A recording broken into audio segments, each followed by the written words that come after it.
রাজ্য জুড়ে পালিত হলো তৃণমূল কংগ্রেসের প্রতিষ্ঠা দিবস। রাজ্যের অন্যান্য জায়গার পাশাপাশি কলকাতা পুরসভা 53 নম্বর ওয়ার্ডের বিশিষ্ট শ্রমিক নেতা মানা চক্রবর্তীর উদ্যোগে মহাসমারোহে পালিত হলো দিনটি।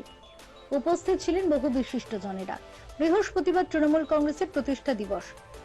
28 পেরিয়ে 29-এ পা দিল রাজ্যের শাসক দল। কলকাতা সহ জেলা এবং ব্লকে ব্লকে পালিত হচ্ছে প্রতিষ্ঠা দিবস।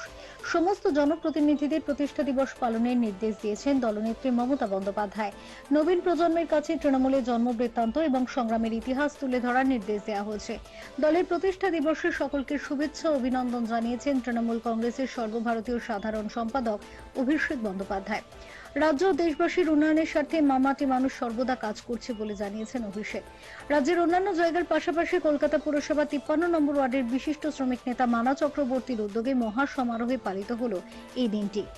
পতাকা উত্তোলনের মাধ্যমে অনুষ্ঠানের সূচনা হয়। যে গুটি কয়েকজন মানুষকে নিয়ে তৃণমূল কংগ্রেস প্রতিষ্ঠা হয়েছিল তার মধ্যে মানা চক্রবর্তী অন্যতম। এদিন এই বিশেষ দিনের গুরুত্ব সকলের সামনে তুলে ধরেন সকলের প্রিয় অশোক চক্রবর্তী ওরফে মানা। কথা আজকে প্রতিষ্ঠা দিবস এবং নতুন বছরে আমাদের বয়স্কদের প্রণাম এবং ছোটদের শুভেচ্ছা জানাই। তৃণমূল কংগ্রেসে আপনারা জানেন যে মমতা বন্দ্যোপাধ্যায়ের যে সংগ্রাম, যে লড়াই, যে 1993 সালে যে 13 জন শহীদ হয়েছিল, no identity card no vote, আমরা 1998 সালে স্বীকৃতি পেয়েছি এবং আমাদের আজকে তৃণমূল কংগ্রেসের প্রতিষ্ঠা দিবসে আমাদের একটাই, আমাদের এসআইআর মানছি, কিন্তু বাংলায় প্রত্যেকটা বাংলায় যারা আমাদের ভোটার অধিকার তাদেরকে দিতে হবে।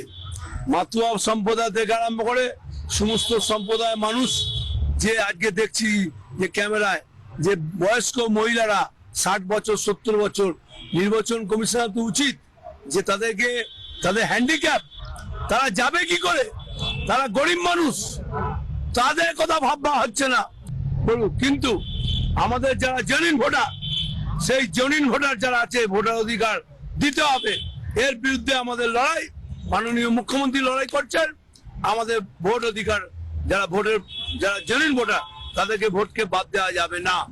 এর বিরুদ্ধে আমাদের লড়াই এবং মাননীয় মুখ্যমন্ত্রী যার নির্দেশ দেবেন সেই নির্দেশ আমরা পালন করব।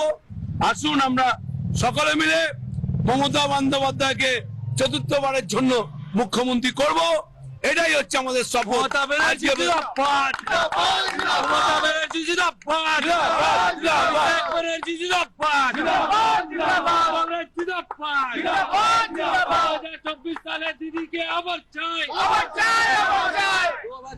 Bureau report, channel 10।